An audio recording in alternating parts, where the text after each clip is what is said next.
Ok, saco la imagen, chicas, entonces. Dale. Listo. ¿Está? Bien, sí, quedamos escucha así. mejor. Bueno, bueno, nada, retomamos entonces un poco esta pregunta que quedaba ahí flotando, que es cómo se trabaja desde lo sensoperceptivo con los niños, ¿no? Uh-huh. A ver, yo creo que nosotros, tanto la sensopercepción como la improvisación son nuestras técnicas de base, ¿no? Entonces las vamos a estar trabajando con las diferentes franjas etarias. No sé si hay una forma específica de trabajar con niños. Sí, lo que podemos decir que todo lo que tenga que ver con la propiocepción en niños va a ser más difícil de implementar porque todavía no hay un esquema corporal del todo desarrollado u organizado. Entonces, que un niño perciba desde la piel, desde los huesos, aunque sí, uno trabaja para eso, ¿no? Y en la medida que uno va complejizando, puede ir hacia la percepción de lo propioceptivo. Pero me parece que en niños uno empieza por trabajar la sensopercepción a partir de lo esteroceptivo, a partir de que puedan registrar los colores, la luz que entra, el espacio, las diferentes categorías del espacio, los sonidos. Entonces uno ahí está trabajando con la sensopercepción. Lo que pasa es que no la tiene tan en relación a lo que pasa de la piel hacia adentro. Pero uno trabaja con la sensopercepción todo el tiempo.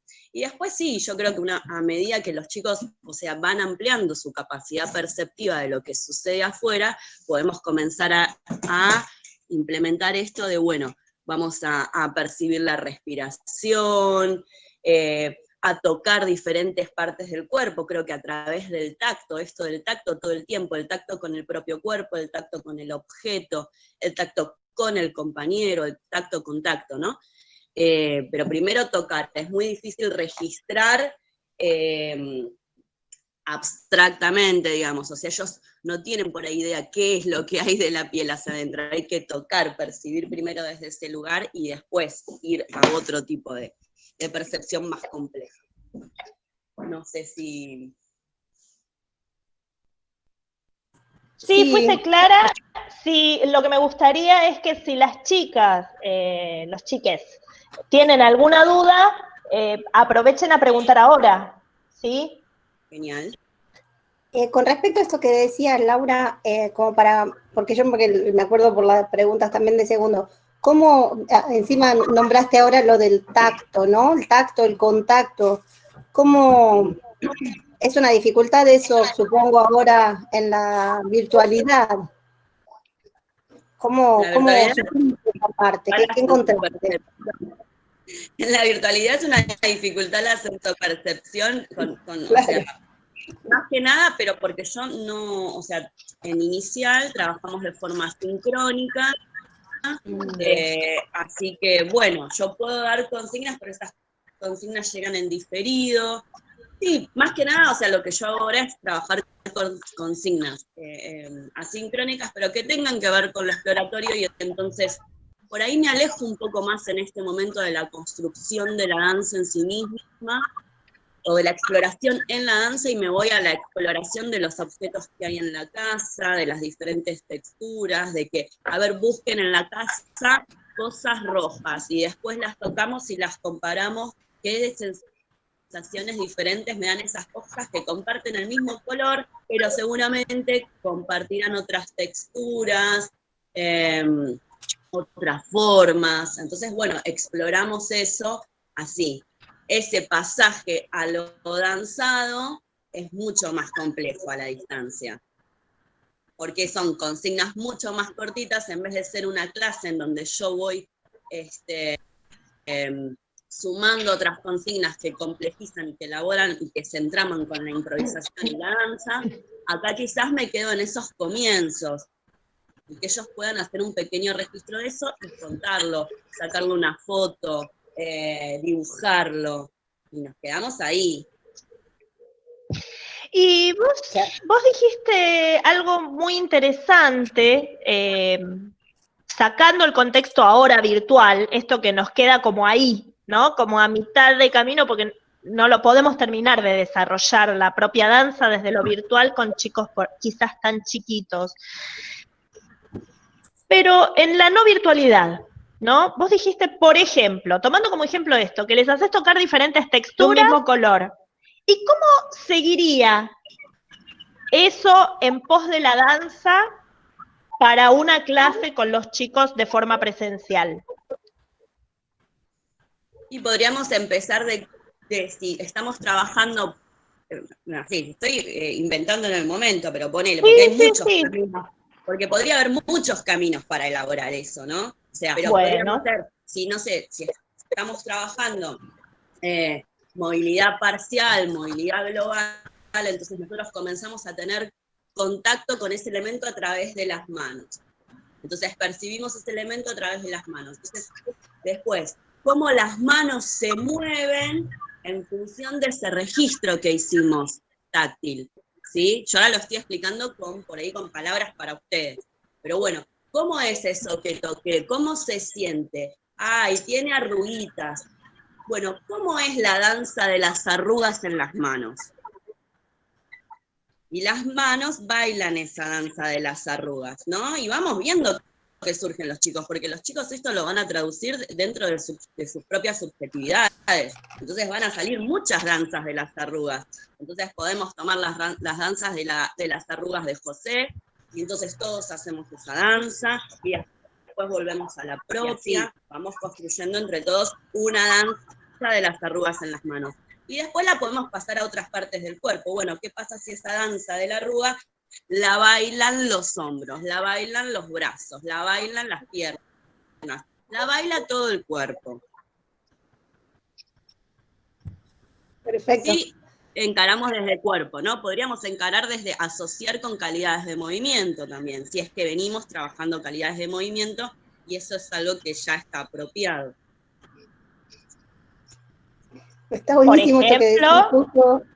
Sí. No, quería decirle algo, que justo en las clases estuvimos viendo esto de lo segmentado, lo global, ¿no? Las partes del cuerpo y el todo. Así que el ejemplo que trajiste es perfecto como para que por ahí, justo el mismo contenido que están usando para planificar, aparece de manera práctica. Sí, lo nombré y hice hincapié ahí porque me parece que uno va jerarquizando contenidos, ¿no? Entonces uno cuando trabaja el cuerpo, por ahí antes de trabajar motores de movimiento, ¿no? Que es algo que trabajamos un montón, es re importante que los chicos puedan empezar a entender la movilidad localizada solamente en una zona y que puedan comprender eso. Y después, ¿qué es la movilidad del todo? La movilidad de muevo todo el cuerpo, porque si no es muy difícil explicar, por ejemplo, motor de movimiento si yo no aprendí a mover una parte, poner el foco en una parte del cuerpo, prestar atención a una parte del cuerpo. Una vez que puedo hacer eso, puedo transformarlo en motor de mi danza.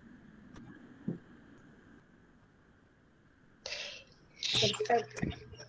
¿Y cómo, ya que estamos, ¿no? Porque también fue un problema como generalizado. Perdón, después vamos a las preguntas algunas preguntitas puntuales que hicieron las chicas, pero ¿cómo trabajarías en esta cuestión de la división entre movimientos segmentados y cómo trabajarías la globalidad del cuerpo? El cuerpo de forma global. Que hubo mucho conflicto con esto. Pasa que el cuerpo de forma global en realidad es algo que aparece todo el tiempo, ¿no? O sea, si vos ponés a los niños y le decís en el piso, por ejemplo, que exploren desplazamientos en el piso en nivel bajo, uno no se lo dice así, no, bueno, voy al piso, y uno dice y hace, ¿no? Porque al menos en inicial nos pasa mucho esto, que nosotros te explicamos las consignas también haciendo. Ahí el rol del docente de expresión corporal no es tanto esto de no pongo el cuerpo, porque a veces la comprensión verbal necesita de un apoyo de la acción. Esto no significa que todo el tiempo estemos mostrando lo que hay que hacer, ¿sí? Uno agarra y dice, yo lo hago así, vos lo vas a hacer de otra forma porque cada uno es diferente y cada uno lo hace diferente. Bueno, volviendo, pues me voy. Uno tira una consigna exploratoria de piso. Entonces, si ustedes ven a los niños desplazarse en el suelo, que es un lugar que les es muy ameno y muy potente para ellos, van a ver que aparece la movilidad global. Lo que me parece que cuesta es ir al foco del movimiento, a poder entender que esa movilidad global se construye por la relación de partes. Yo al menos lo que yo veo así a simple vista en niñas, sobre todo en los más pequeños, 3, 4 años, es que hay incluso como si la articulación estuviese ahí un poquito pegoteada todavía. Si bien son súper flexibles, vemos como un bloquecito moverse. O sea, cuesta comprender esta relación de las partes. Justamente porque me parece eso, porque el esquema no está terminado de integrar del todo. Entonces, por ahí incluso a los nenes de 3 vos le decís, muevo la mano y mueven todo el brazo. Muevo el pie y muevo toda la pierna. Muevo la cabeza y te mueven todo el tronco. Eso es muevo la cabeza y mueven todo el tronco, porque es como que todavía están en una globalidad. O sea, lograron en estos primeros años de vida justamente comprender eso, que la mano es de ellos, que la pierna es de ellos, que la cabeza es de ellos, y constituyeron un todo gracias a Dios. Se volvieron neuróticos. Entonces, constituyeron un todo y sí, porque si no quedan escindidos y puede aparecer otra patología como la psicosis. Entonces, constituyeron un todo integrado. Ahora hay que volver a entender que ese todo integrado también comprende partes y relación entre ellos. Y ese es todo el proceso que vamos a hacer. Bien, muchas gracias. Súper aporte para todo lo que venimos charlando. ¿Qué les parece si vamos un poco más a las experiencias que nos compartió Laura y las preguntas por ahí más puntuales? ¿Quieres que lea las preguntas? Voy por la 1. En relación al trabajo que vimos que hiciste el inicial, ¿no? Dicen, ¿cómo articulás tu contenido con tu organización de clase? ¿Cómo articulo el contenido que tenía que trabajar de la samba? Imagino que sí, ¿no? Sí. Chicas, ustedes digan, sí. Bueno, está bueno, porque el contenido, en realidad para nosotros no es la samba, por eso lo aclaro, o sea, nosotros venimos trabajando contenidos de expresión corporal que podemos, entender como cuerpo, espacio, energía, y esos son nuestros contenidos. Después aparecen emergentes, proyectos institucionales, actos escolares que vienen como a atravesar nuestra práctica y a comprometerla en algún punto. Entonces, uno lo que hace es poner los contenidos que venía trabajando a disposición de ese emergente, de ese proyecto institucional, ¿sí? Pero no es que yo, al menos yo, y quizás otro profe lo hace diferente. Yo en mi programación anual no tengo, por ejemplo, los actos escolares ya metidos ahí adentro. O sea, porque, bueno, a veces sí tengo el calendario escolar, pero no sé, es una forma también de defender la currícula específica de expresión corporal y poner a bailar los contenidos nuestros con lo que emerja. Bueno, ahora que a las maestras se les ocurre por ahí que te dicen, ¡ay, te toca a vos el acto del 9 de julio! Bueno, y yo no elegí lo de la samba tampoco, la samba medio que, no, sí, esa vez la elegí yo, pero generalmente yo no elegí el tema, ¿sí? Que era, no sé, tradiciones folclóricas, creo, era el tema. Sí, hicimos una peña, era tradiciones folclóricas. Yo elegí samba, pero a veces directamente te vienen incluso con la danza que tenés que dar.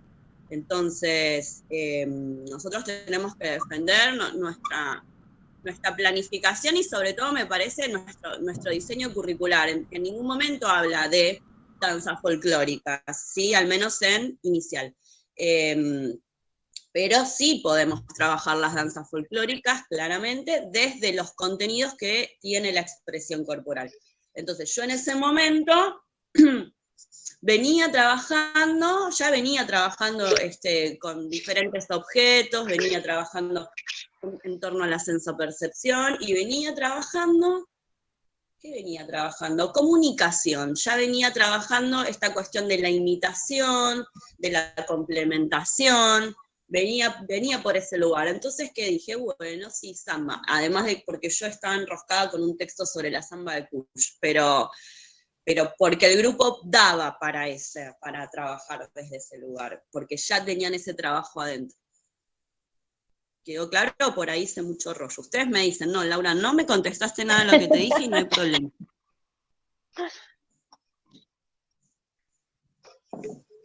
Bien.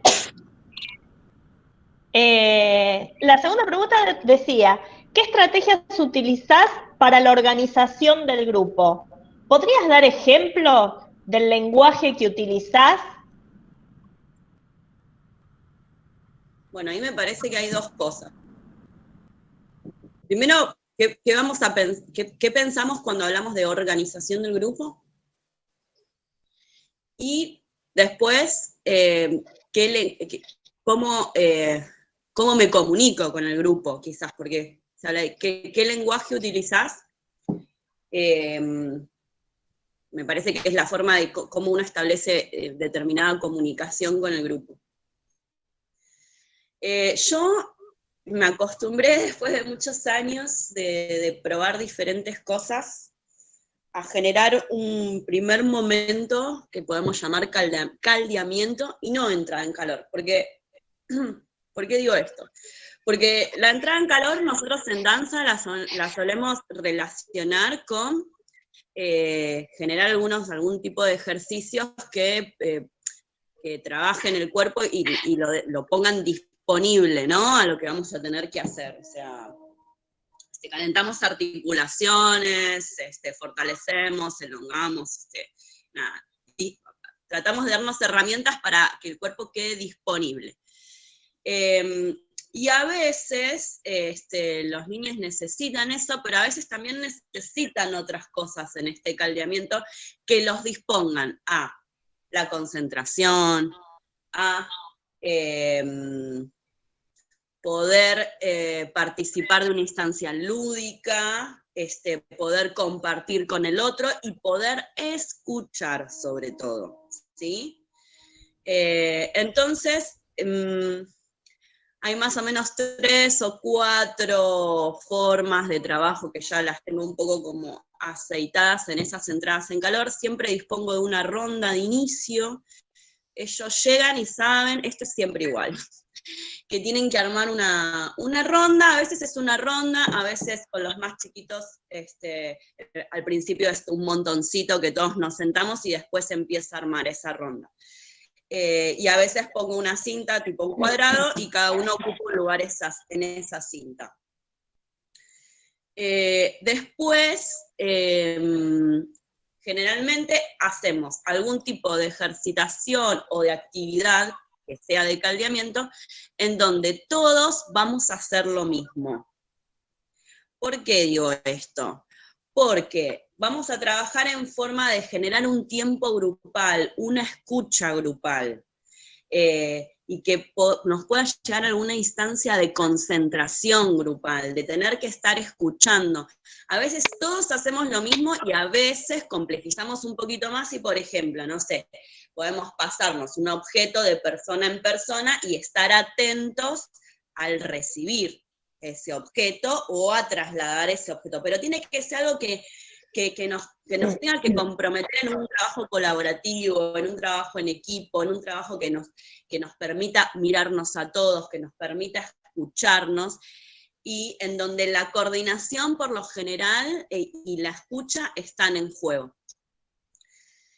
Esto como una instancia que por ahí después no tiene nada que ver con lo que sucede en la clase. A veces tengo la suerte de que sí, y a veces no, a veces me queda un poco separada, pero necesito esos 5 minutos, no más 5 o 7 minutos, de caldeamiento, de poder entrar en tarea, ¿sí? Yo a veces lo llamo eso, poder entrar en la tarea. Porque venimos del salón así como súper revolucionados, todos están re contentos de venir a un espacio en donde van a poder hacer uso del espacio y del cuerpo, por lo tanto hay una energía, wow. Bueno, esa energía hay que ponerla a disposición de la clase. Para eso hacemos esto. Después, en cuanto a cómo yo, qué lenguaje utilizo, cómo me comunico con ellos, no siempre utilizo la palabra en estos momentos. A veces, en vez de que nos sentamos y digo, bueno, hola, ¿cómo están? Y empezar a hablar, si yo veo que ellos están hablando mucho, por ahí lo que propongo es un sonido, comienzo a tocar un instrumento, canto, simplemente me mantengo callada y comienzo a mover una mano o mover un objeto y a bailar y a llamar su atención de alguna forma, a motivar desde la producción expresiva que estoy haciendo, pero no siempre utilizo la palabra, ¿sí? No siempre inicio con esto de, bueno, hola, ¿cómo están? Por ahí genero ese pequeño estímulo que concentre su atención una vez que están todos ahí, bueno, ahí aparece la voz, ¿sí? Porque si no, a veces es muy desgastante estar un rato de entrada con la voz, si no hay atención. Bien. Muy No sé si lo de, enriquecedor. no Sí. sé si lo de cómo me comunico tenía que ver con si hay una forma particular de hablarle a los niños o no. Eso no Me sé. parece que hay un poco esa incógnita de cómo desarrolla uno una consigna. Vos, Reina, hace un rato decías, bueno, esto se los cuento así porque estamos en un grupo de adultos, como que con estas palabras nos entendemos. Pero me parece que la incógnita que por ahí tiene el grupo es un poco de cómo armo una frase que sea entendida por el estudiante, y sobre todo me parece que lo que más curiosidad da tiene que ver con no ser conductista a la hora de, por ejemplo, crear un espacio de, no sé, sensoperceptivo o de improvisación, cómo abrir a las búsquedas y a las exploraciones personales sin poner la propia impronta, ¿no? Como que eso son cosas que han surgido en las clases y en los planes, y me parece que por ahí hay algo también que tienen ganas de curiosear acá el grupo. Y para mí, o sea, yo logré no meter tanto mi subjetividad en el movimiento del otro y no utilizar tanto lo conductista, utilizándolo al principio de la clase. Yo al principio de la clase yo tengo que decir que tengo herramientas conductistas, pero a veces porque a veces hablamos de determinadas herramientas como que no, nosotros jamás le vamos a hacer algo conducido. Bueno, a veces necesitamos hacer algo conducido, pero con otro objetivo que no tiene que ver con con crear la propia danza. Tiene que ver con que el grupo se concentre, que se ponga en predisposición, que dé herramientas de educación del movimiento, sobre todo esto en primaria, lo de herramientas de educación del movimiento y en secundaria, ¿no? O sea, los chicos, o sea, a veces pueden registrar esas herramientas. Ahí. ¿La perdimos o ustedes la están escuchando? En esa instancia de la clase. Y una vez que estén concentrados, van a ver que se va a poder trabajar mucho más libre, o sea, los chicos van a poder desarrollar esa subjetividad. Porque si no están concentrados, si no están en relación con la tarea, lo más probable es que por ahí, no está bien, no te estén imitando a vos, pero estén todo el tiempo en la misma, todos hechos como una bola, digo, y como una masa, ¿no? De que lo que primero aparece es con lo que se quedan y todos imitan y se vuelve como una pelota de eso. Y entonces ahí tampoco estamos desarrollando la subjetividad, ¿eh? Ojo. Perfecto, bueno, no perfectamente. Pregunta, pero lo que quiero sacar es ese miedo, porque me parece que hay que transitarlo y sobre todo, a ver, nosotros planificamos con estas mejores intenciones, ¿no? De llegar a estos objetivos que tiene la expresión corporal de crear la propia danza. Pero planificamos, ¿por qué planificamos? ¿Porque nos lo piden? No. Planificamos para evaluarnos. Entonces, ustedes mismos van a ir descubriendo, porque se van a autoevaluar todo el tiempo, van a evaluar no a ustedes, sino a la clase en sí misma, sí, a ustedes también, porque son parte de la clase, qué caminitos tienen más que ver de lo que hicieron y cuáles funcionaron más y cuáles funcionaron menos. ¿Sí? Cuando hablo de funcionar, no hablo de que los chicos hayan podido moverse o bailar, sino que hayan podido desarrollar algo de lo propio en alguna instancia. Entonces van a ir ahí seleccionando. Uno prueba, gente, va probando cosas. Yo al principio cuando entré en inicial no quería meter el cuerpo, porque yo venía como más de la primaria en donde doy una consigna y la consigna, nada, fluye, se desarrolla, o de la secundaria incluso, y en superior nada, ni siquiera, o sea, no me pongo a bailar yo en el profesorado. Entonces tenía toda esta impronta. Y después me di cuenta que no, que tenía que meter el cuerpo y tenía que aprender cuándo sacarlo. Y cuando lo ponía, ¿para qué lo ponía? Observar desde afuera del grupo cómo se mueve, ver lo que no está sucediendo, ir ahí, o ver lo que está sucediendo, por ahí hay un niño que quedó al costado, sin, como más aislado, y poner el cuerpo para trabajar uno a uno con ese niño que lo necesita. Y por ahí, cuando ese niño que está aislado y yo pongo el cuerpo, por ahí empiezo a trabajar desde la imitación, y ese nene comienza a imitarme, pero es la herramienta que tengo en ese momento para que genere empatía con la propuesta, la imitación, y es la forma que él entra en la propuesta, ¿sí? Por ahí no es la imitación, por ahí es otra, pero a veces pasa que es la imitación. Y nada, es un procedimiento que tenemos a mano, el tema es poder irse alejando de eso para no quedarnos en eso. Qué bueno, porque una de las pautas era cómo resolvías este tipo de emergentes, una de las preguntas de las chicas, ¿no? ¿Cómo se resuelven emergentes de este tipo? Cuando un chico no quiere, cuando un chico se aleja. Sí, hay bueno, varias formas, ¿no? Una es esa, yo creo, lo identificaría con esto del 1 a 1. Tengamos en cuenta siempre que para hacer esto necesitamos de una seño piola, digo, que porque en inicial las maestras tienen que estar, por suerte. Yo creo que siempre deberían estar, más allá de que a veces por ahí nos juegan contra, pensamos o qué, pero para poder hacer este tipo de intervenciones necesitamos otro docente que esté observando al grupo, que esté viendo que mínimamente no se desbande la situación, o que pueda, incluso, yo tengo maestras jardineras a veces bastante piolas, que también yo por ahí hago una intervención muy chiquita con este nene, que generalmente es de movimiento. Yo no voy a hablar con el nene a decirle, ¿por qué no estás trabajando? ¿Qué te pasa? Me acerco desde, ustedes decían, ¿cómo utilizo la sensopercepción? Me acerco desde lo sensoperceptivo, juego con el cuerpo, me acerco y me alejo, le llevo un objeto, le llevo un pañuelo, le llevo un globo, incluso a veces objetos que no planteé en la actividad de grupo, ¿sí? Pero trato de estimularlo desde el movimiento.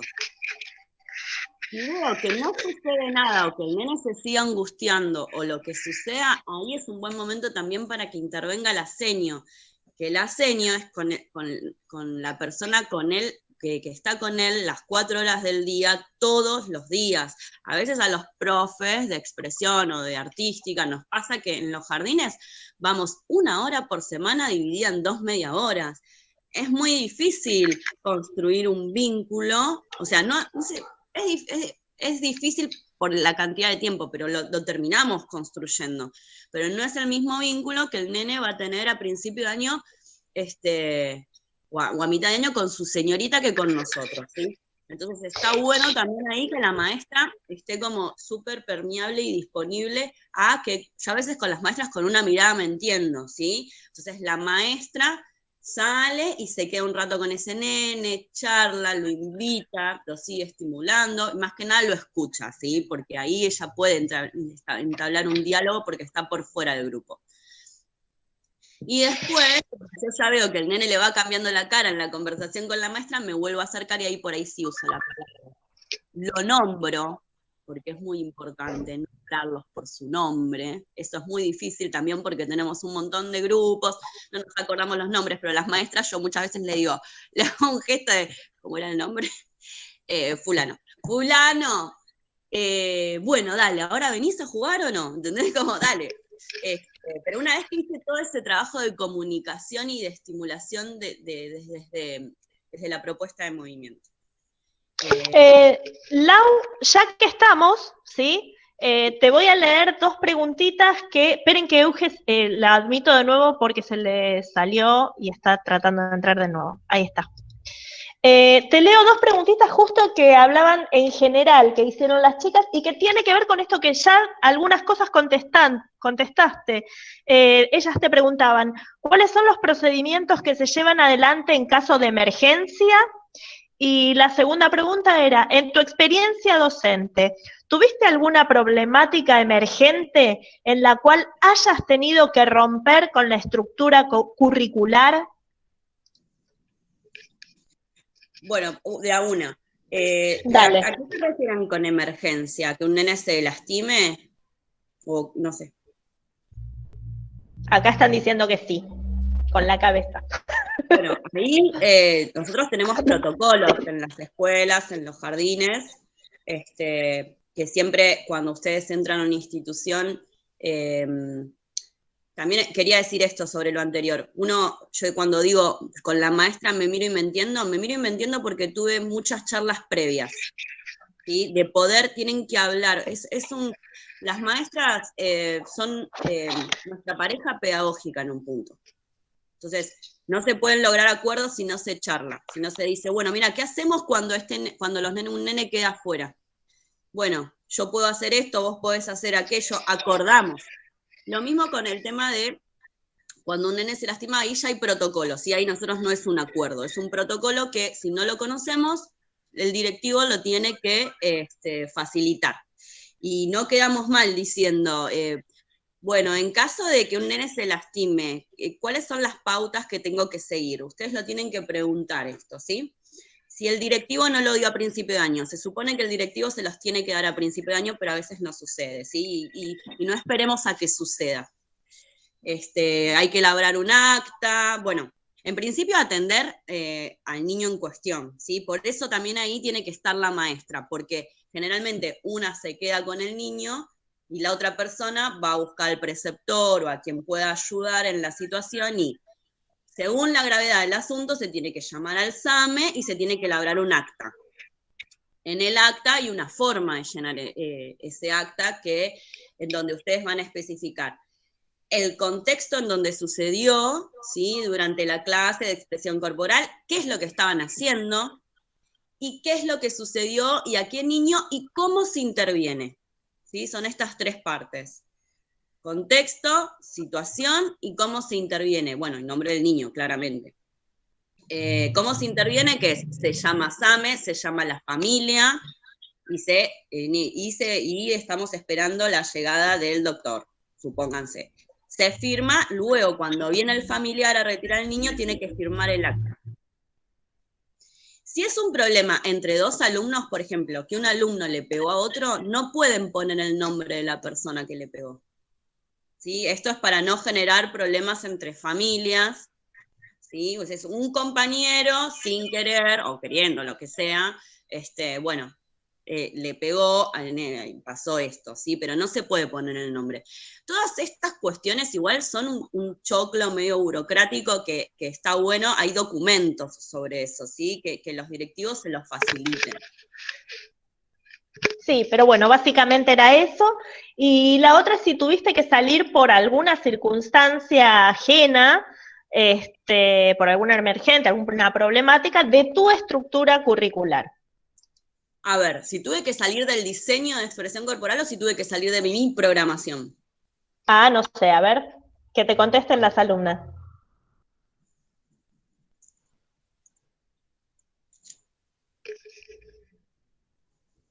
¿Alguna abra el micrófono y contesten? Ahí está, ¿eh? No sabemos. No saben. Bueno. No, supongo que si tuvo que salir de la estructura de clase, o sea, que tenía pensada ¿no? Mi interpretación de la pregunta.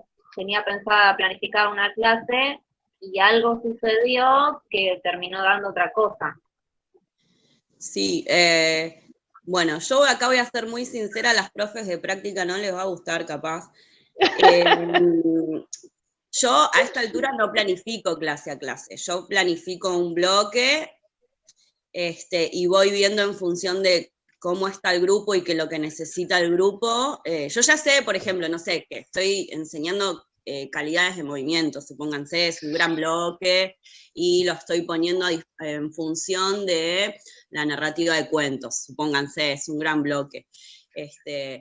Pero a veces veo cómo está el grupo y bueno, termino trabajando, no sé, termino trabajando tiempo interno, ¿sí? Porque el grupo necesita un poco conectarse con la respiración, bajar, hacer otro tipo de actividad ese día, porque, no sé, la maestra me cuenta que tuvieron un momento como de angustia, porque, no sé, qué sé yo, se cortó la luz y entonces lloraron y no estaban realmente para hacer la clase que venía a continuación.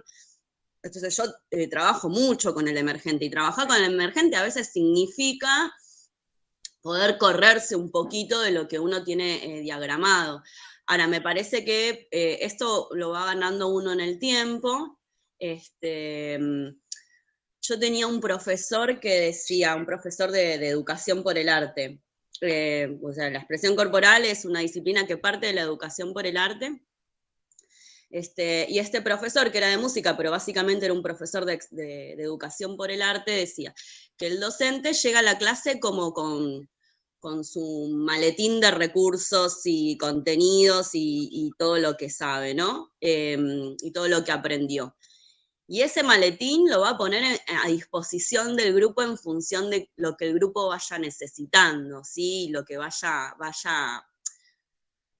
elaborando. Por ahí a veces pasa que en una clase vos ves que de repente un niño, incluso en esa entrada en calor, por ahí comienza, o en una propuesta exploratoria, comienza a hacer un zapateo que aprendió en su casa. Y por ahí no teníamos ese tema que trabajarlo ahora, o no estaba pensado la corporización del tiempo, pero aparece, emerge, y lo tomamos y lo ponemos, y tratamos de ponerlo en función también de lo que venimos trabajando. Pero sí, un montón de veces me rompo la estructura que tenía pensada. No la estructura así, quizás, eso sí lo voy a aclarar, no la estructura esta de inicio, desarrollo y cierre, ¿sí? Eso no. Creo que nunca, o sea, por ahí puede ser que alguna vez me haya pasado de decir, bueno, no, esta clase, bueno, porque vemos un video o porque hacemos otra cosa, pero pueden variar los contenidos y los procedimientos, no así la estructura de inicio, desarrollo y cierre. Bien. Yo quería decir algo, no sé si se escucha. Sí, perfecto, Euge. Primero, perdón que se me cortó la compu, estoy viendo el celu. Es muy interesante esto que dice, las profes por ahí me matan porque no planifico, ¿no? Pero en realidad un poco la filosofía del planificar ahora, con Gaby siempre decimos, es planifiquen ahora para no planificar más. Y de algún modo, no es no planificar más, porque en esta estructura que vos decís, gracias a todos tus modos de planear por ahí el proyecto anual o de visualizar las clases y de tus propias experiencias, ya tenés plantado un posicionamiento pedagógico de mirada de la clase de educación por el arte, de cuándo sí o cuándo no, por ejemplo, esto que hablábamos de soy más o menos conductista porque esto me sirve y aquello ahora no, y etcétera. Eso te lleva a que la clase no la planificás, pero la vas viviendo, la vas armando, y esa es una planificación. O sea, la intuición de tu proyecto y la seguridad en el posicionamiento es el modo de planificar una vez que ya uno pasó por 800 planillas y grillas y todo esto que les pedimos a los chicos. En realidad es para afianzar eso, ¿no? Para que no haya temor a la hora de, bueno, sé quién soy, me paro, y cuando suelto una consigna, cuando la regalo una consigna, es una consigna que tiene atrás todo este bagaje de saber qué hago, ¿no? Entonces está buenísimo esto de decir, ya no planifico más. La idea también es que acá no haya más que planificar así, ¿no? Mentalmente. Lo tengo todo en la cabeza y lo sé tanto y estoy tan bien parado que ya está. Voy y tomo lo que el grupo me da y lo adecuo al avance, ¿no? Eso quería decir para que los chicos sepan. Además, una cosita más, ¿no? Que es esto que decís vos, no planifico más. No planificás más el día a día, porque vos tenés una planificación anual y por periodos muy, muy específica y muy detallada, porque me la has entregado cada año que te llevé practicantes, así que no es no planifico más. Lo que pasa es que, ¿qué interpreta uno por planificar, no? Lógico, ahora las chicas están planificando clase a clase minuciosamente para que comprendan cómo se hace esta tarea. Y ojo, que en el jardín también puede ser que te pidan planificaciones clase a clase, ¿eh? O sea, a mí a veces me la han pedido también. Después, por suerte, mi directivo se dio cuenta que no necesitaba pedírmelo. Pero sí, en inicial te suelen pedir cada 15 días planificaciones. Sí. Me parece que está bueno, o sea, en el sentido que la planificación nos ayuda a autoevaluarnos. Y yo tengo planificaciones en mi cabeza que no son estas planificaciones escritas cada 15 días, ¿sí? Pero sí en mi cabeza yo sé durante estos 15 días más o menos por dónde voy a ir en función de qué objetivos, sobre todo, me parece que es eso lo que hay que tener claro, eso sí, qué objetivos quiero lograr. Después los contenidos los voy a poner en función de esos objetivos. Si yo tengo claro el objetivo, qué contenido usé, puede variar, pero el objetivo no. Si yo empiezo a variar los objetivos, ahí sí voy a tener otros quilombitos. Totalmente de acuerdo. Sí. Bien, a ver, para ir, o sea, voy como sintetizando, tomando las preguntas que me parecen más importantes por una cuestión de tiempo, ¿sí? Vuelvo al tema, y con esta cerramos el tema inicial por ahí. Las chicas preguntaron, dicen, en el audio que nos compartiste, nos contaste un poco sobre cómo te atravesó un texto para integrarlo a la samba, ¿no? Bueno, la pregunta puntual es, ¿cómo lo fuiste guiando para la exploración en esa danza? Un poco interpreto que es cuál fue la secuenciación para llegar al producto, ¿no? ¿Cuál fue la secuencia didáctica que implementaste? Sí, bueno, voy a tratar de hacer memoria. El texto es un texto muy hermoso, que lo recomiendo mucho, que es no me acuerdo el título, pero está la samba. Si ustedes ponen samba y Rodolfo Kusch, lo van a encontrar. Es un texto que habla sobre el ritual en la samba,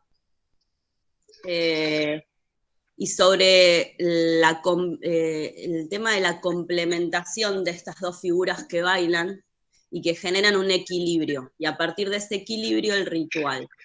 No sé, me quedé con esas ideas dando vuelta en la cabeza, entonces lo que primero pensé es cómo lograr un estado en el cuerpo que nos lleve a vivenciar una especie de ritual.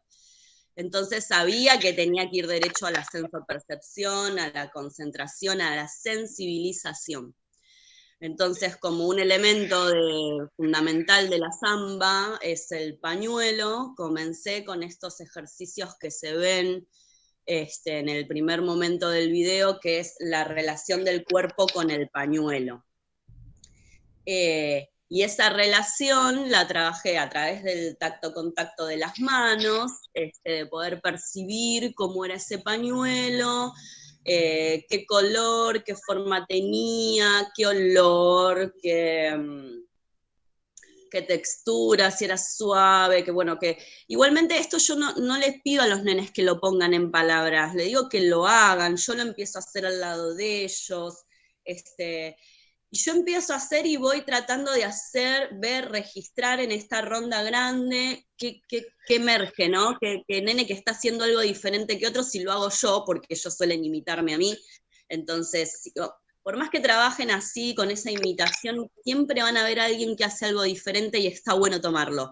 Sin decir incluso hacemos lo que hace Menganito, ¿sí? Porque yo necesitaba generar un clima, un estado en donde la palabra estaba de más, ¿sí?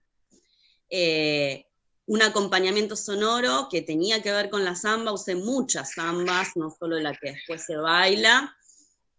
Y después, una vez que estaba eso, varias clases lo hicimos en este comienzo de la clase, que yo les digo que uso como caldeamiento, hicimos una pequeña actividad más de juego y coordinación, y después fuimos ya al pañuelo. Varias clases con el pañuelo así, y después nosotros ahí cambiábamos de actividad y yo trabajaba con otros temas. Entonces, como que la clase se iba ampliando en el tiempo en torno a este objetivo de poder bailar la danza, ¿sí? Al principio era solamente ese contacto con el pañuelo, y después fuimos a la relación de el cuerpo, el pañuelo y el espacio.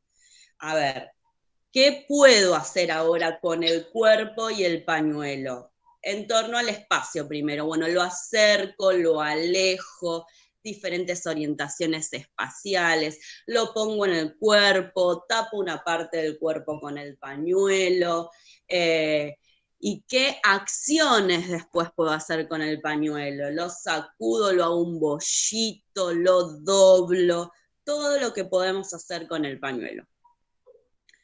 Después se fue agregando también a esta ronda ya, trabajamos con los diferentes niveles y el pañuelo, pero siempre en el espacio parcial. Acá hay algo que está bueno por ahí ver también del nivel, que estamos trabajando con niñas que están en un periodo de centración, ¿sí? Es decir, que todo pasa, vieron, no sé, mi nene siempre dice, la luna me persigue, ¿no? Todos los objetos y las personas están en función de ellos, ¿sí? No hay una complementación, sino que es todo en función de ellos. Entonces, como estamos en este periodo de centración, siempre vamos a ir de lo que está cerca y es conocido a lo que está lejano y es desconocido.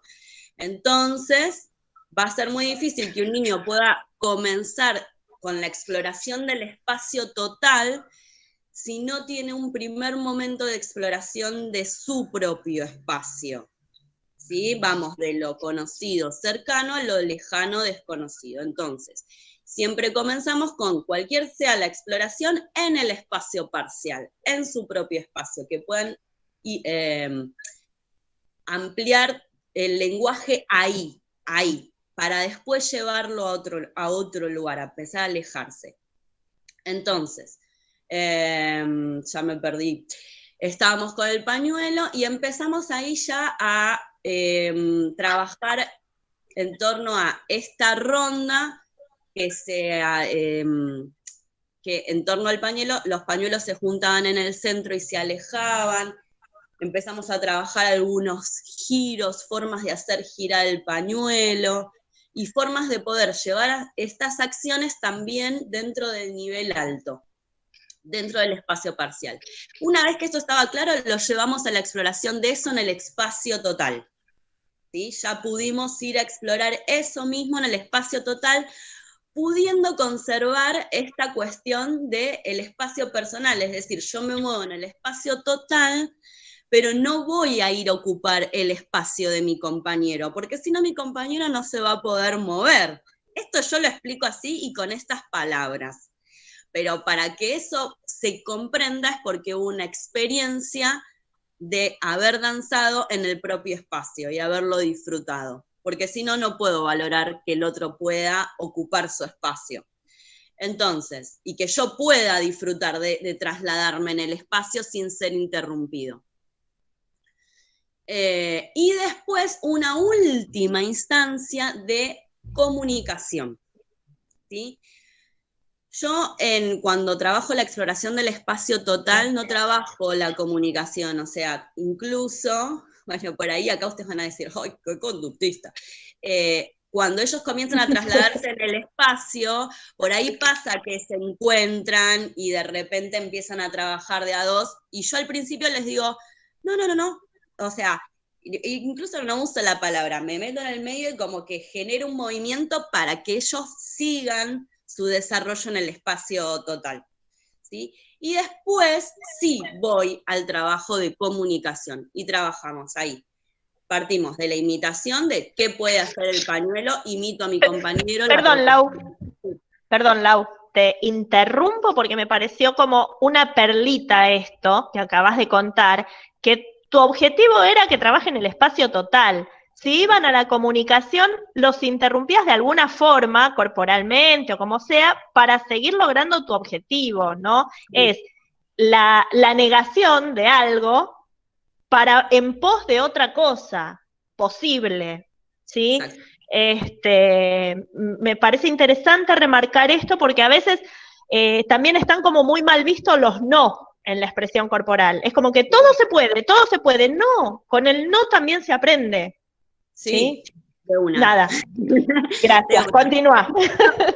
Una vez que, porque si nosotros trabajamos en el tiempo así, después, en los cierres, podemos hacer una improvisación libre en donde todo esto sí esté permitido. Pero claro, si no está aprendido y vivenciado, no vamos a poder dar la opción de optar. Va a ser siempre lo primero que emerge. Bueno, y después empezamos a trabajar comunicación desde la imitación, la complementación, y poder trasladar esa comunicación en el espacio. Eso que se está creando entre los dos, que lo puedan trasladar en el espacio. ¿Sí? Creo que fue así la secuencia. Y una vez que estaba todo eso, lo organicé coreográficamente, porque esto también es otro tema también que a veces trae resquemores. Si esto no hubiese sido para un acto escolar, porque ustedes vieron el video, pero después los chicos bailaron en vivo una samba, ¿sí? Que tenía una estructura. Cuando hablo de estructura coreográfica, hablo de que hay algunos diseños espaciales acordados, hay diferentes momentos en la danza, y hay una organización interna, ¿sí? Eso no implica que ellos ahí adentro no puedan improvisar, ¿sí? O no puedan desarrollar su lenguaje. No es una coreografía en términos de es este movimiento que va de acá hasta acá, más este movimiento que va de acá, sino anclajes específicos exploratorios y algunos diseños espaciales que organicen al grupo, para que todos puedan ver, digo, ¿no? Cuando hablo de todos puedan ver, hablo de los espectadores, ¿sí? Entonces, bueno, ahí sí, seleccioné material de las exploraciones y lo organicé en el tiempo y el espacio.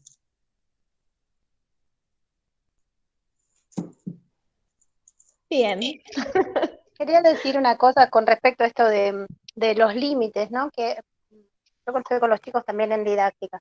Y hemos hablado también en práctica, esto de que la desestructura de la expresión corporal, ¿no? Es una danza no estructurada y entonces, bueno, la clase que nosotros damos tendría que ser no estructurada también. Y que en realidad lo que tenemos que comprender es que nosotros armamos una estructura donde esto aparece el no te vas para allá, es eso lo que tenés que buscar y bien acotado para que ahí encuentres tu danza, tu búsqueda.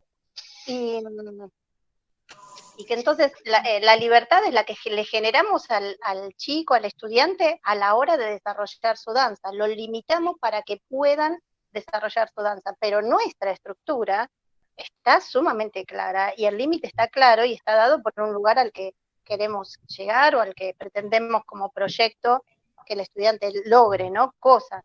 Esa diferencia entre la libertad que le damos al estudiante y la estructura bien clara y cerrada que armamos para que no se vaya para otro lado, para que encuentre libertad en algo.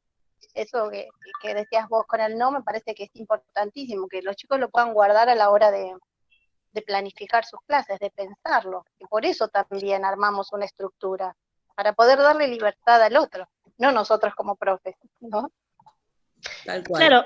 Además, mirá cómo nos contaste esta secuenciación que hiciste para llegar a la danza, si no es una estructura clara, porque hubieron pasos a seguir, y vos misma lo dijiste, si el chico no conoce su espacio personal, no puede atravesar o llegar al espacio total. Entonces, hay que armar una estructura y esto es en este momento porque ya va a venir el otro momento para otra cosa. Y ahí están los no del docente.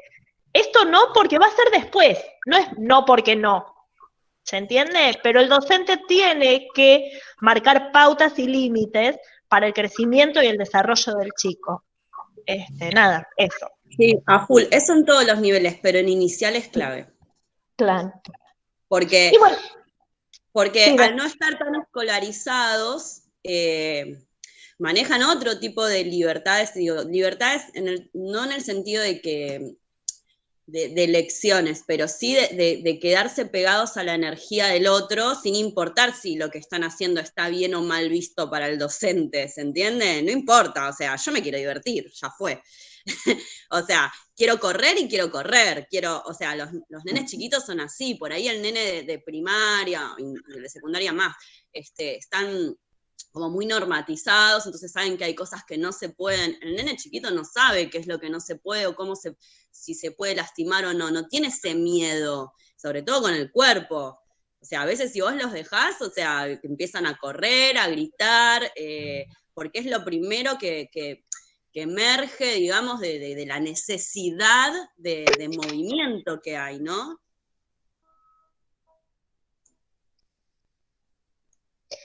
Bien.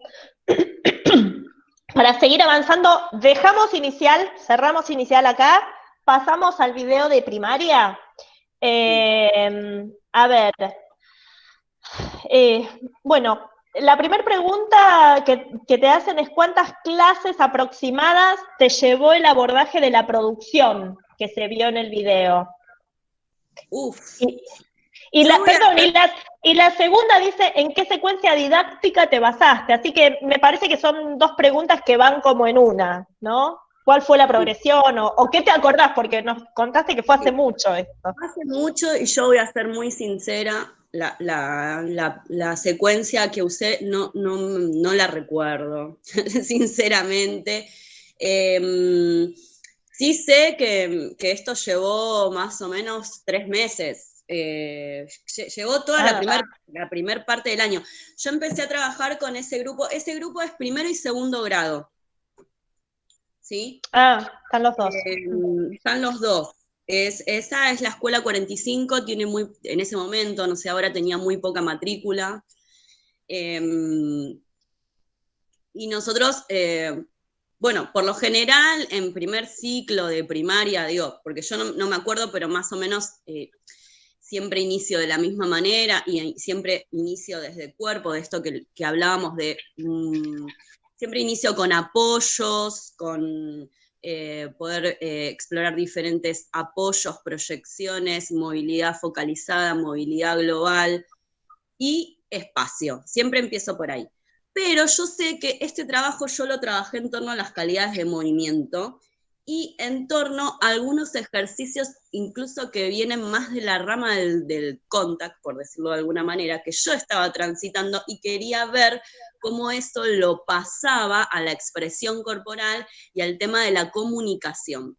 No sé si ustedes registraron que en el video hay una parte en donde están trabajando el contacto de la mano con la mano, el contacto de la mano con el codo, y cómo una persona puede proponerle movimientos a la otra desde esa conexión. Yo creo que fuimos así en eso, fuimos desde movilidad focalizada, movilidad global, motores de movimiento, y después fuimos a estas conexiones de mi mano con tu mano, de mi mano con tu codo, de mi mano con tu espalda, y poder mover al otro, y que el otro esté disponible a eso. Un poco por ahí fue la secuencia, pero esto se entramó, como lo que les decía antes, mi programación se entramó y se puso a disposición del proyecto institucional.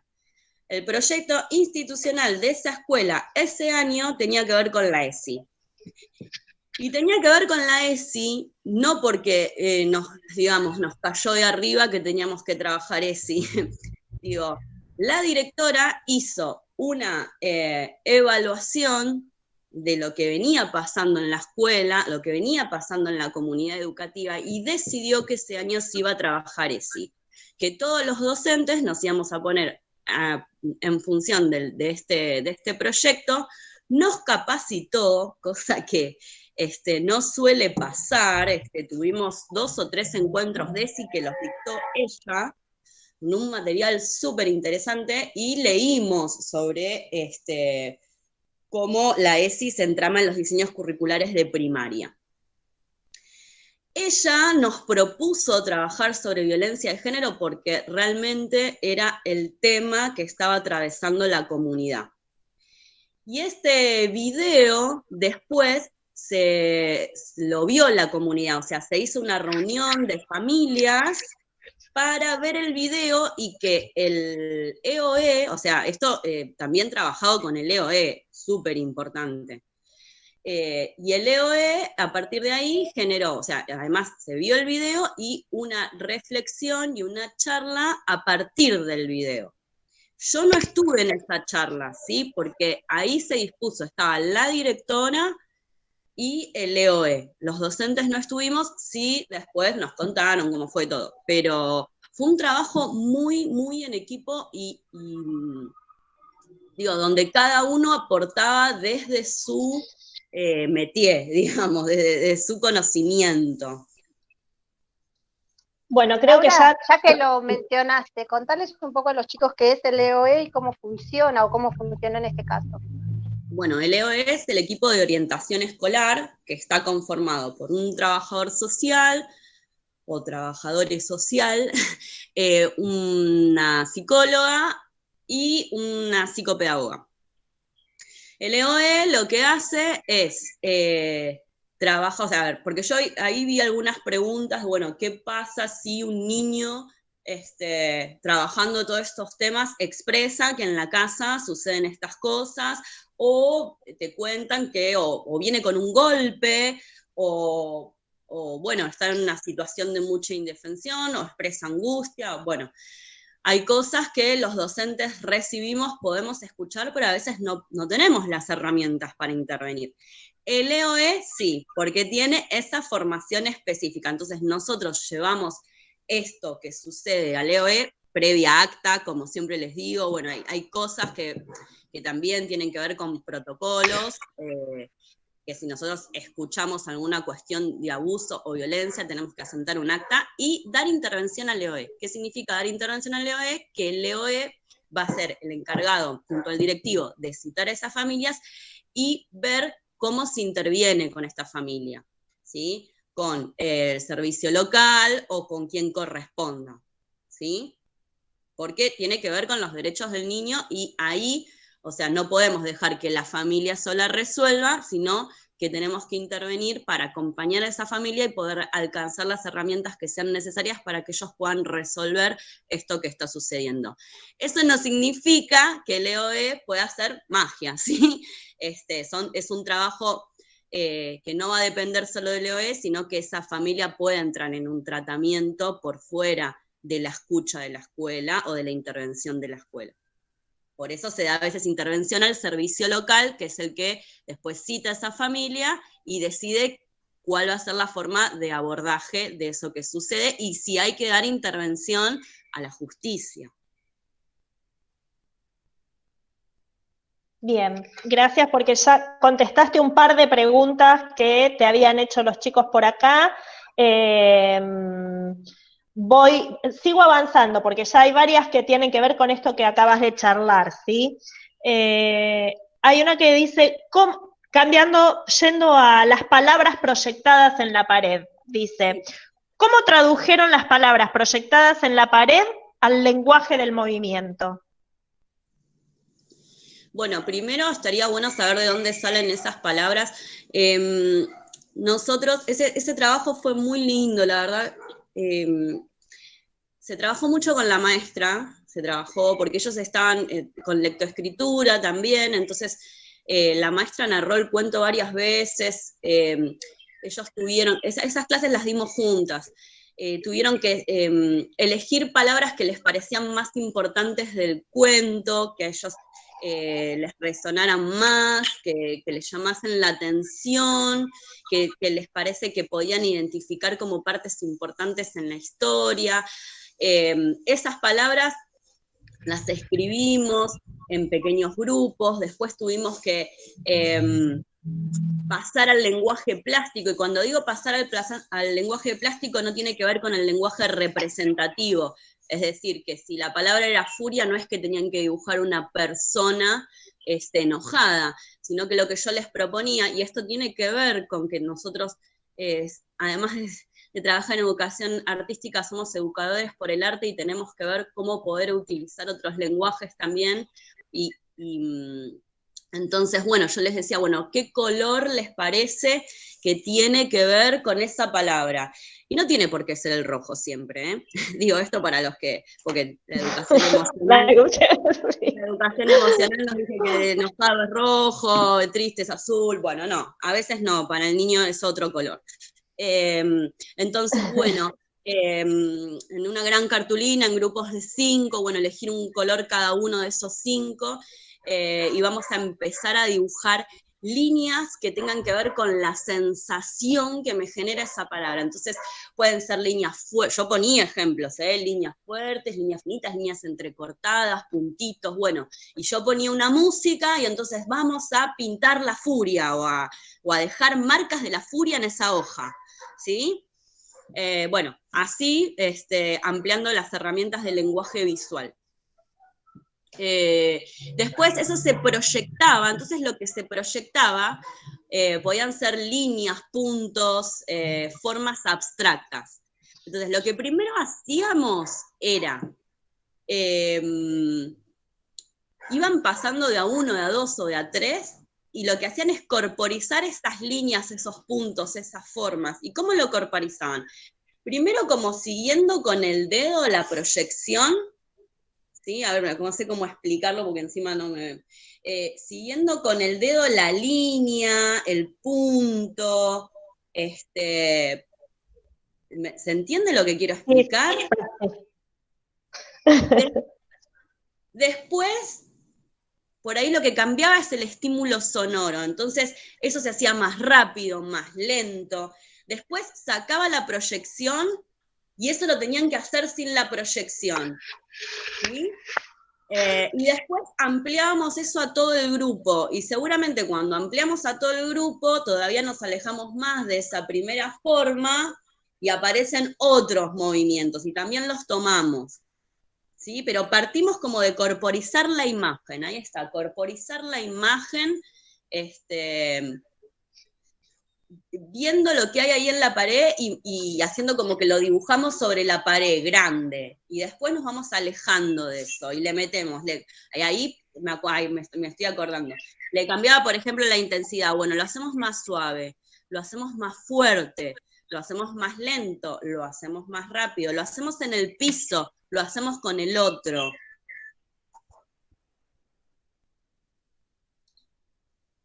Creo que fue así. Bien. Bueno, gracias. Y vamos como para ir cerrando, ¿sí? Vamos como a la última pregunta. Si queda algo más, por favor hablen. Pero las chicas te preguntan, dejando un poco de lado la producción y entrando más en el contexto áulico en primaria, ¿no? ¿Cuál es el seguimiento que haces de los alumnos y qué tenés en cuenta a la hora de evaluar? Bueno, cuando hablamos de evaluar, yo creo que la evaluación es constante. La evaluación no es cuando termina el cuatrimestre y ponemos una nota, ¿sí? Esto es una formalidad de la educación formal. Nosotros vamos evaluando, como les dije, todo el tiempo lo que sucede en el aula, lo que hacemos nosotros, lo que hacen los niños, lo que hace el grupo y el proceso de cada chico. Me parece que son estos 3 lugares, ¿no? Y en función de eso intervenimos. Entonces, lo que yo voy a evaluar es si esas intervenciones a lo largo del tiempo van generando algún progreso, ¿sí? Y después, para, de última, poner una nota, lo que yo tengo que poder ver es si esas intervenciones fueron idóneas, ¿sí? Y ayudaron en algún punto a que ese proceso avance, o yo me estoy equivocando en las intervenciones y el niño no avanza porque hay algo en la intervención que no está funcionando, porque ahí no tiene la culpa el pibe, en todo caso la tengo yo la culpa.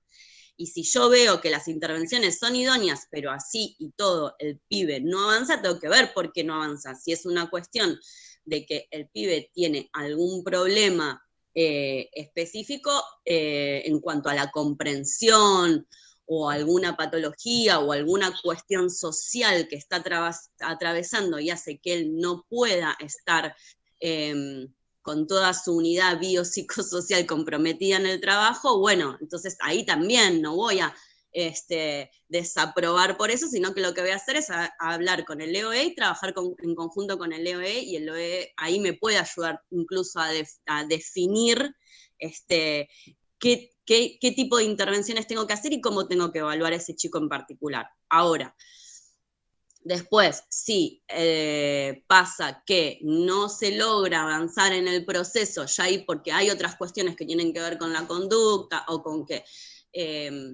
una resistencia, o que realmente no sé cómo explicarlo, que nunca me pasó, la verdad, de que tenga que desaprobar en primaria a alguien porque no sé, por una cuestión de conducta, o de, no sé, la verdad que uno siempre ve avances en los procesos de alguna u otra manera, y si no hay avances es porque generalmente hay alguna problemática específica, pero que no tiene que ver con la expresión, con mi materia en sí misma, tiene que ver con otras cuestiones que le está pasando al pibe. En secundaria sí, en secundaria sí podemos ver que hay una cuestión de que no me importa y no voy a hacer tu materia, y bueno, uno trata igual de llegar y todo, pero por ahí se tiene que comer una plaza y se lo come, digo, pero en primaria, la verdad, tiene que ver para mí eso, si ustedes están hablando de la nota final, con los avances que pudo hacer ese niño en su proceso, que no con los resultados, sino con los avances que va haciendo, con cómo puede ir resolviendo aquellas dificultades en el proceso, y cómo yo intervengo para que eso suceda. El pibe solo no va a resolver. Bien. Bueno, se terminaron las preguntas que teníamos, así que lo que les pido es que si alguien tiene o le surgió alguna duda o quiere hacerle alguna pregunta en estos 5 minutos finales a Laura, abra su micrófono y lo haga ya.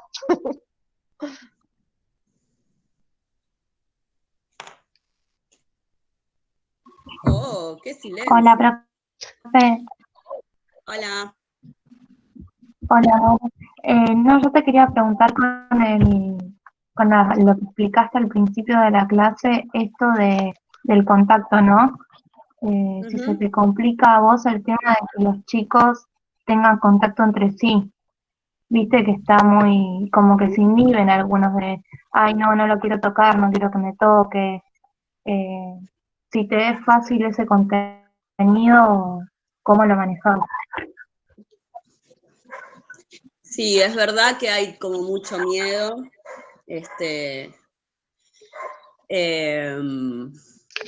Las maestras yo lo veo eso. Me parece que está bueno por esto también siempre estar acompañado por otro docente que esté ahí observando la situación y siendo testigo. Eso es muy importante. Después, yo lo que hago es cada tanto hacer una clase con la familia. Que ellos conozcan qué es lo que hacemos en las clases de expresión corporal. Que vean que ahí no hay nada que atente contra la salud de sus hijos y contra la intimidad de sus hijos. Que ellos trabajen ese mismo contacto que nosotros trabajamos entre pares o entre docente y niñez, que lo vivencien ellos. para que si el nene va a la casa y cuenta, no, porque, no sé, trabajamos, no sé, hice esto con fulano, sepan qué es eso que hicimos y lo conozcan. Iba a decir algo más sobre eso, ahora se me fue. Pero sí, entiendo tu pregunta y entiendo que hay un temor, pero me parece que, bueno, yo trabajo en nivel inicial y el contacto y el afecto y la demostración de ese afecto en el nivel es clave para el vínculo a veces. Y por eso yo ahora cuando planteaban de volver al aula con distanciamiento social, yo no concibo un nivel inicial con distanciamiento social. Tendrían que cambiar la pedagogía del nivel. La pedagogía del nivel implica ese contacto y ese vínculo de los cuerpos y de la empatía de los cuerpos. Cuando un niño llora no podés dejar de abrazarlo. O sea, no puede dejar de abrazarlo, igual uno, acá, sensopercepción activa, uno se va acercando y va viendo cuál es, ¿no? Cómo se predispone el cuerpo del otro y si puede ser contenido o no, si quiere ser contenido o no. Tenemos que, me parece que eso, ampliar súper la escucha. Les docentes de expresión corporal tenemos habilitada esa escucha y la tenemos que poner todo el tiempo en el aula. Todo el tiempo. Ustedes al principio me preguntaban cómo trabajás la sensopercepción en nivel inicial. No solo pensar cómo el chico trabaja la sensopercepción, cómo nosotros la ponemos en juego, cómo escuchamos el cuerpo del otro y qué es lo que necesita, y ponemos nuestro cuerpo en función de eso. Necesitan ese andamiaje. Gracias, Laura. Gracias. Nada. Bueno, me parece que tenemos un cierre genial con eso, ¿no? Sí. Bueno, Laura, te agradecemos por tu tiempo, por tus conocimientos y por todo lo que nos brindaste en esta hora y media de charla. Y bueno, no sé, nos despedimos así. Bueno, gracias, profes. Genias. Gracias a vos. Un abrazo eterno. Gracias, chicas. Hasta luego. Chao. Chao. Chao.